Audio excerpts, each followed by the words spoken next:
refuge, will you be okay for that to continue, for him not to have contact with him while you're at refuge?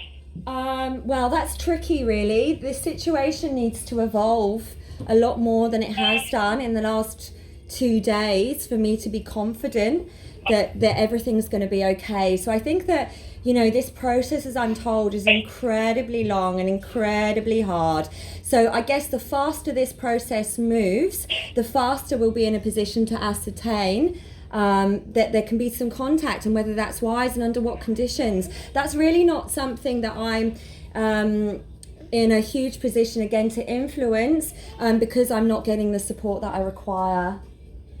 Okay. Yeah. I'm hearing that, Carly. Yeah. The main concern that they would have is that, because the area is very confidential, they would need to make sure that you would be committed to not inviting him to the refuge to facilitate that contact, and also avoiding going to an unsafe refuge. I made area. that perfectly clear to the police yesterday, so I don't know why that question's being asked of me again. I really wish you guys would talk to each other, because you all ask me the same thing.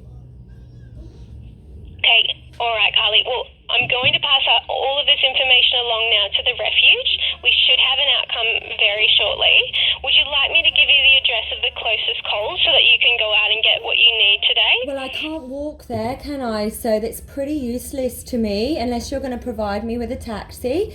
And I've also managed to, using my wiles and my resources, I've managed to get myself some nice low fridge full of fresh fruit and some pasta and some gluten-free products for my daughter. Like I said, I'm a formidable woman, so I've managed to arrange all that despite the lack of assistance from you guys. But thank you very much. Hey. No, you're all right. I'll hold on to that gift card until I need it more. All right, that sounds good. All right, Carly. Awesome. So at this point, we're going to just be arranging a 12 p.m. checkout, but we'll increase that if we don't have an outcome from the refuge at this stage. Yeah, okay. Well, you know what these refuges are like. They're usually pretty terrible with, most of what I've experienced so far has been pretty lax and pretty terrible. So I imagine they won't be in a position to tell me what's going on until the end of the day as usual. So I imagine I'm pretty confident that's what's going to happen here again, but you never know, hey? You never know. Well, Carly, I'm actually the worker who's assisting you today, so if you have any questions or you're not hearing from me enough, you can call our client line at any time, and I'm happy to give you an update. That's our standard process to only book the 12 p.m. because ideally we want to get you out of this motel as soon as possible. Yeah, okay. Well, you just keep liaising with me and we'll take it step by step step.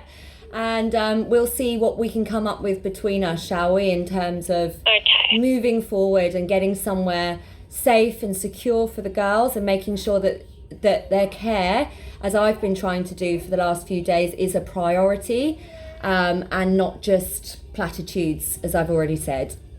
Okay. All right. I'm hearing what you're saying. Yeah, I'll I'm talk sure to you you are. soon, Carly. All right, bless you. Goodbye. Bye.